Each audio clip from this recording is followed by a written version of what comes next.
आद्या को और शांत कोने पसंद थे, जबकि समायरा को खुली जगह और सहज विचार पसंद थे। लेकिन दोनों का एक गुप्त सपना था, एक रोमांच। एक धूप भरी दोपहर समायरा आद्या के आरामदायक अध्ययन कक्ष में अचानक घुस गई। उसके हाथ में एक घिसी पिटी पुरानी किताब थी। आद्या, मुझे मिल गई, विस्परिंग फॉल्स। आद्या की आंखें चौड़ी हो गई। विस्परिंग फॉल्स एक पौराणिक स्थान जिसके बारे में कहा जाता है कि वह मनोकामनाएं पूरी करती है। एक ऐसी यात्रा भी जिसके बारे में उन्होंने कभी सपने ही देखे थे। क्या तुम्हें यकीन है समायरा? लगता है बहुत दूर है। बिल्कुल, मुझे यकीन है, समायरा ने घोषणा की। हम अपना सामान पैक करेंगे, पुराने नक्शों का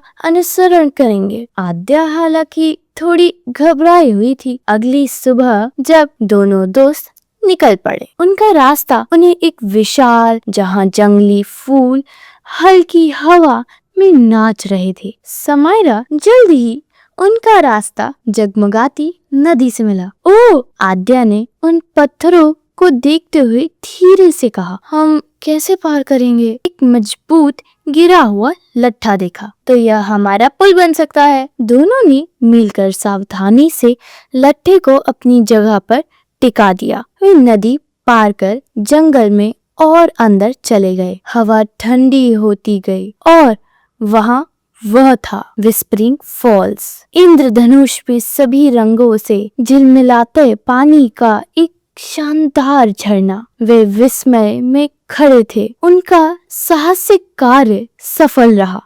चलिए अब आपको दूसरी कहानी सुनाते हैं।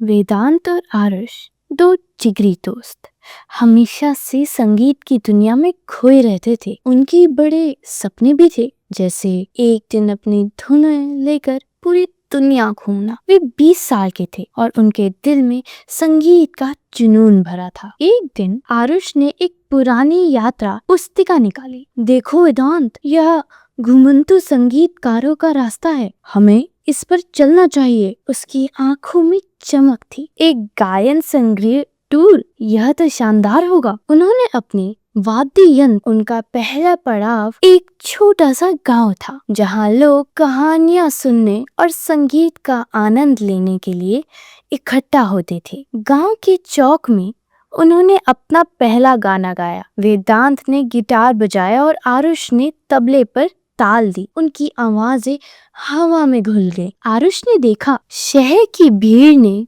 उनका गर्मजोशी से स्वागत किया। हर शहर, हर गांव में उन्होंने अपनी दोस्ती और संगीत का जादू बिखेरा। यह सिर्फ एक यात्रा नहीं थी, बल्कि सपनों को जीने का एक खूबसूरत सफर था, जो हमेशा उनके साथ